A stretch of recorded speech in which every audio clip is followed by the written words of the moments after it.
Well, hello, Florida. Thank you so much for that wonderful welcome. To my friend Marilyn Musgrave, to Deputy Secretary Eric Hargan, to State Representative and future Speaker of the Florida State House, Chris Sprowls.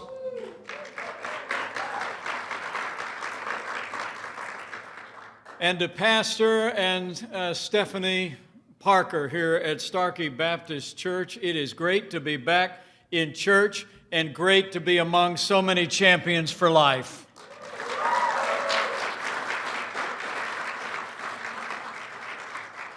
And it's a joy to be here with the Susan B. Anthony list. Founded in 1993, now a network of more than 800,000 Americans. SBA is the most effective pro-life grassroots organization in America.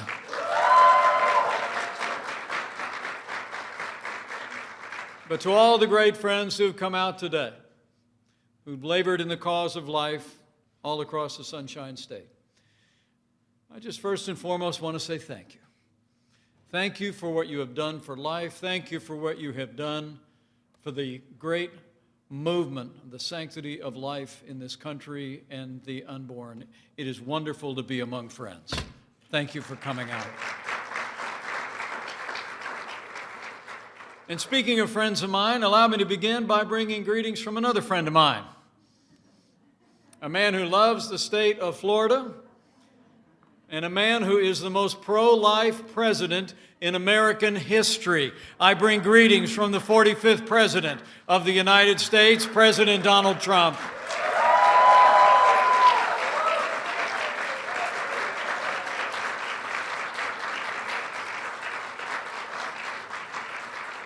It really is good to be with all of you today as we approach a time for choosing for the American people. But as we gather today, I don't have to tell people here in Florida that we're also living in a time of testing. And here in Florida and all across America, we have faced challenges in the midst of the coronavirus pandemic like many of us have never seen in our lifetime. And I must tell you, I'm proud to serve alongside a president who has put the health of America first from day one, and we are grateful for the leadership of Governor Ron DeSantis all across the state of Florida. And as I heard yesterday at the White House Coronavirus Task Force meeting, because of the governor's leadership and the cooperation of the people of Florida, we're seeing encouraging trends all across the state of Florida and all across the Sun Belt. And I want to commend each and every one of you. The role you're playing in putting the health of your neighbors and your family members and people you don't even know first. And I'll make you a promise. On behalf of the President and our entire team in Washington, we're going to continue to bring the full resources of the federal government to bear to make sure the people of this community and this state have the testing, the medical supplies, and will continue to develop medicines and vaccines until we put the coronavirus in the past and open up Florida and America bigger and better than ever before.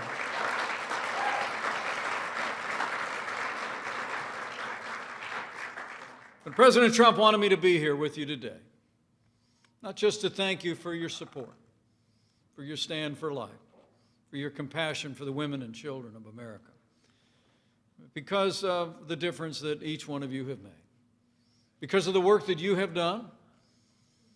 We now have a pro-life champion in the White House. We have pro-life leaders in state houses across the country, a pro-life majority in the United States Senate, and we have principled jurists in record numbers in our courts across the land because of what you've done. Life is winning in America.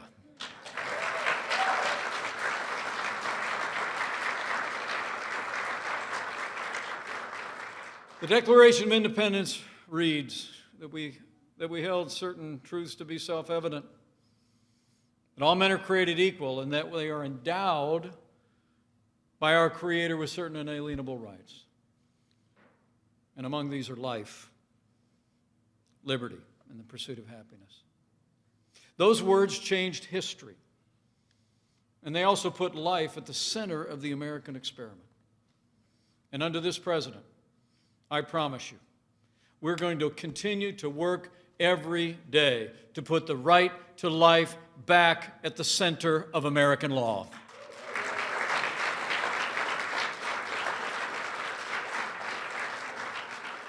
"47 years ago, the Supreme Court of the United States turned its back on that foundational right. Today, these basic truths are still under siege and still under threat. The progress that we have made is in every sense at risk as we gather here today. I mean, the truth is that Joe Biden, the Democratic Party, and the radical left would undo all the progress that we've made in the cause of life. And what a contrast it's been of the progress of life under this administration. From the first day he took office, President Trump has been standing without apology for the sanctity of human life.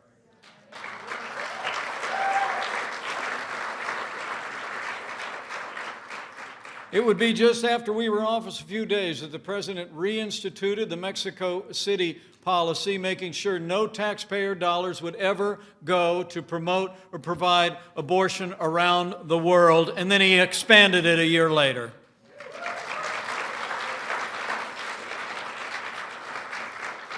President Trump became the first president in American history to address the March for Life in person on the National Mall. In our first year in office, the president took executive action to end the assault on the conscience rights of a group of nuns known as the Little Sisters of the Poor.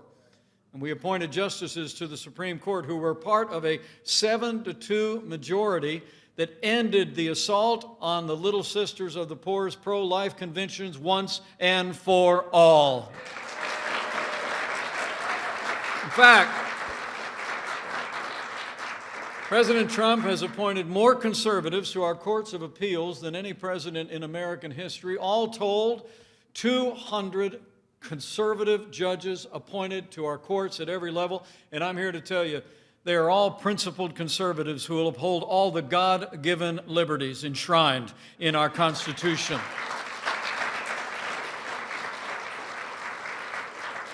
But I must tell you, one of the greatest privileges I've had as your vice president was in my role as president of the Senate. I was able to cast the tie-breaking vote on a bill that allowed states across the country to defund Planned Parenthood, and President Donald Trump signed it into law.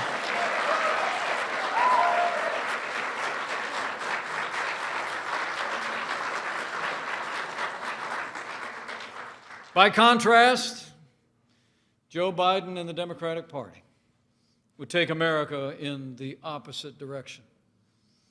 After years of his party endorsing or tolerating what had come to be known over the decades as the Hyde Amendment, which prevented taxpayer dollars from being used to support abortion, now Joe Biden and the Democratic Party have literally abandoned their support for the Hyde Amendment and have pledged to use taxpayer dollars to fund abortion at home and abroad. Joe Biden and the Democratic Party also would not defund the largest abortion provider in America, but they plan to increase funding for Planned Parenthood at unprecedented levels. And Joe Biden and the Democratic Party support late-term abortion. His party in the Senate actually blocked a bill that would protect children that were born after failed abortions. They blocked the Born Alive Infant Protection Act. And make no mistake about it, Joe Biden would appoint activist judges to our courts who would legislate from the bench and trample on our most cherished liberties. Now, more than ever, pro-life Americans need to let our voice be heard and stand for life. In cities and states and places of worship all across this country. You need to speak out.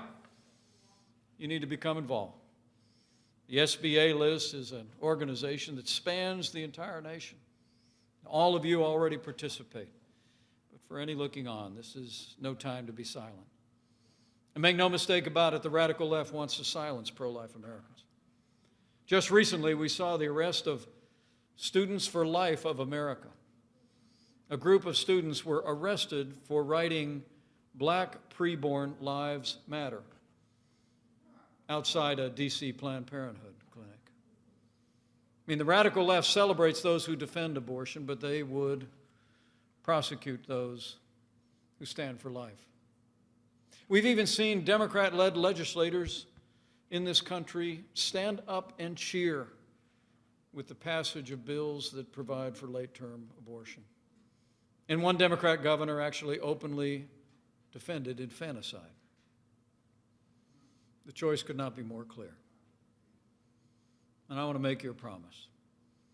This president, this vice president, and this administration will always stand up for the freedom of speech of every American, and we will always stand for life.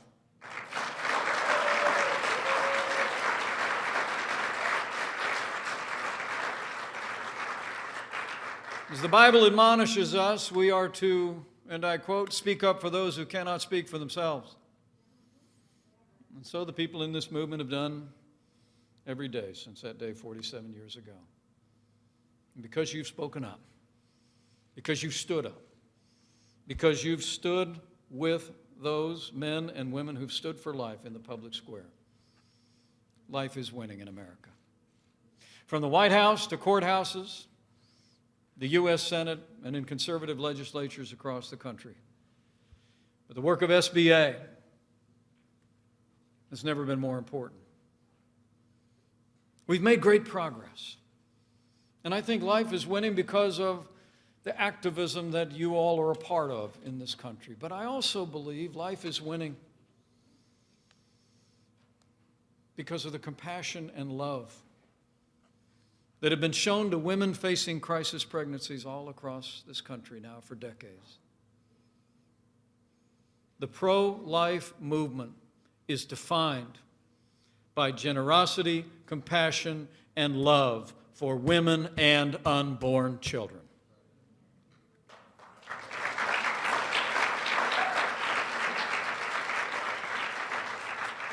And you need look no further than ministries across the country, crisis pregnancy centers and care centers that are ministering to needs of women in crisis pregnancies. It's truly inspiring. I stopped by one on my way here today once I landed here in Florida. It's a clinic called A Woman's Place. You know, the pro-life movement doesn't just talk the talk, you walk the walk. And I saw a wonderful clinic. I heard about all the volunteers that stepped forward along with registered nurses and healthcare professionals. The place is literally every day bustling with people ready to not just stand for life, but stand with women facing the most difficult circumstances in their lives. A Woman's Place, I learned, is part of New Life Solutions. It's a ministry that's been here in Pinellas and Hillsborough counties for 35 years. And their compassionate work has saved 10,000 babies' lives.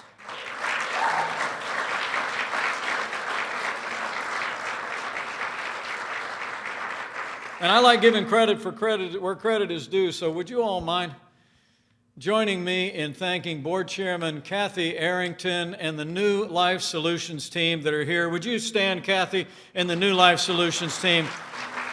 Let's show them how much we appreciate the way they put feet on their faith every day.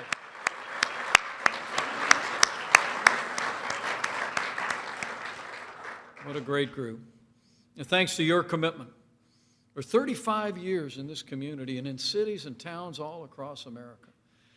I'm proud to report to you that there are now far more pregnancy care centers in America than abortion clinics. That is progress.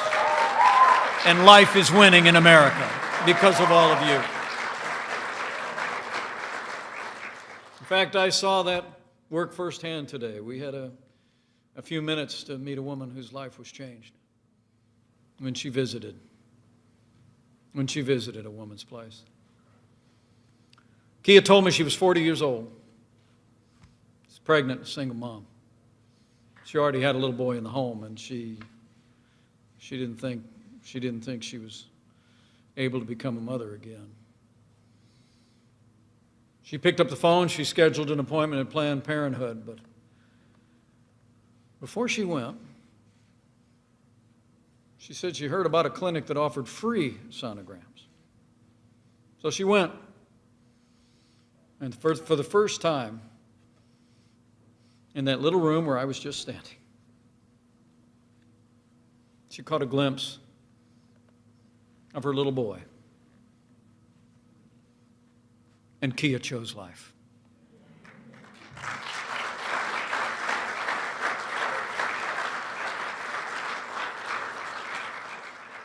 She said, and I quote, "From the moment that I saw him,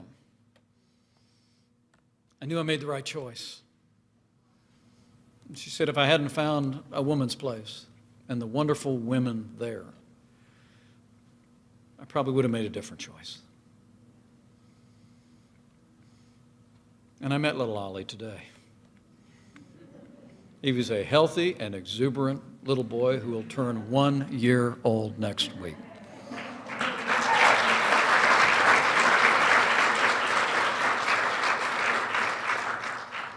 That's the difference this movement has made. One life at a time. One family at a time. And that's the difference the SBA list makes. The difference everyone working in this movement has made in the lives of women and children all across this country. And I just really wanted to come by to say thank you and to urge you on. Life is winning in America, I truly do believe, because of that compassion, that care, that love.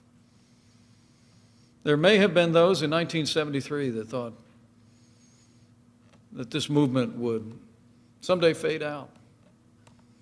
But the American people cherish all our God-given liberties. The American people cherish the right to life. And we will stand in this movement until we restore the right to life to the center of American law. I believe it with all my heart. So from the White House to the courthouse, care centers, life is winning in America, but it's winning in one other way that I think is worth remembering. I think life is winning hearts and minds in the rising generation. Young people today are rightly seen by the tens of thousands on our national mall as a new pro-life generation, and so they are.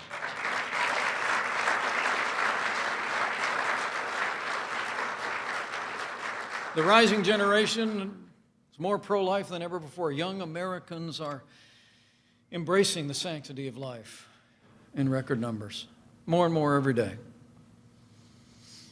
And I think that's because they've heard the message of people like all of you and groups like SBA. They've heard from leaders in pulpits and in public office around the country. I think they've also been moved. They've been moved by the compassion that they've seen in places like A Woman's Place. But I also believe that life is winning in the rising generation because of the quiet counsels that are taking place between mothers and daughters, between grandmothers and granddaughters. I think the truth about abortion is being told. And this new generation is choosing life.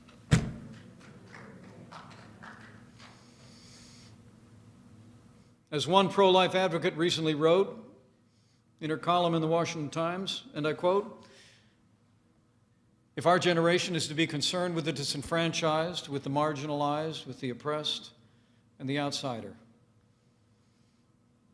the unborn child fits all these descriptions."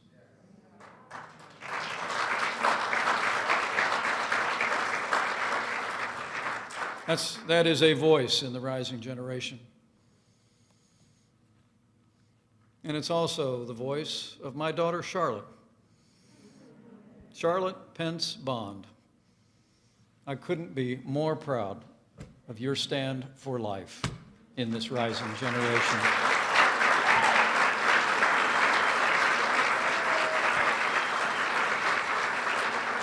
So proud of you. So life is winning in America. And as we continue to work as a nation to emerge from the heartbreaking days through which we have passed, days that have seen more than 150,000 families suffer loss, as we continue to work every day to bring our nation through this time of testing,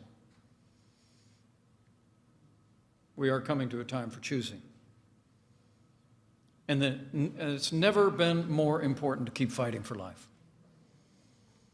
to keep caring, to keep reaching out with compassion, and to keep standing with all the men and women who stand for life in the public square. As President Trump said not long ago, quote, "Every person is worth protecting. Every human soul is divine, and every human life, born and unborn, is made in the holy image of Almighty God."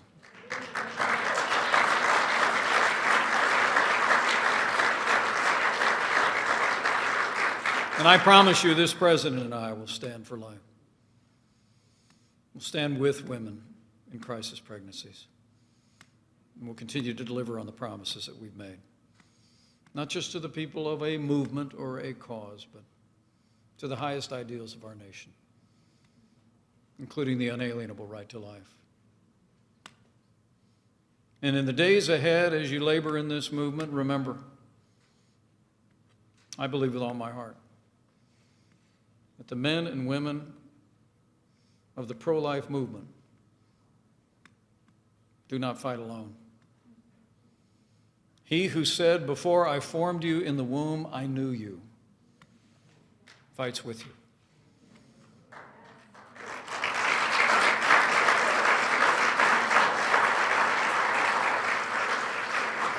And when we make the cause of the author of life our cause, we make his work on this earth our own.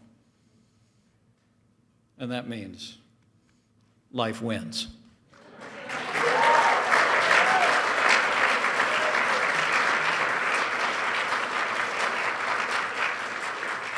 So life is winning in America, men and women of SBA and of this movement. But our work is not done yet. Alice de Tocqueville, it is attributed to have said, "America is great because America is good. If America ceases to be good, America will cease to be great." But I truly believe, with your continued support, with your dedication to the cause of life, we'll build on the extraordinary progress we've made these last 3.5 years.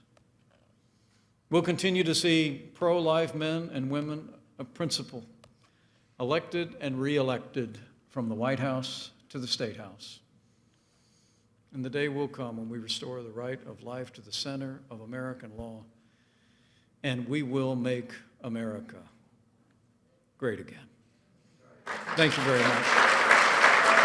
God bless you for all you do, and God bless America.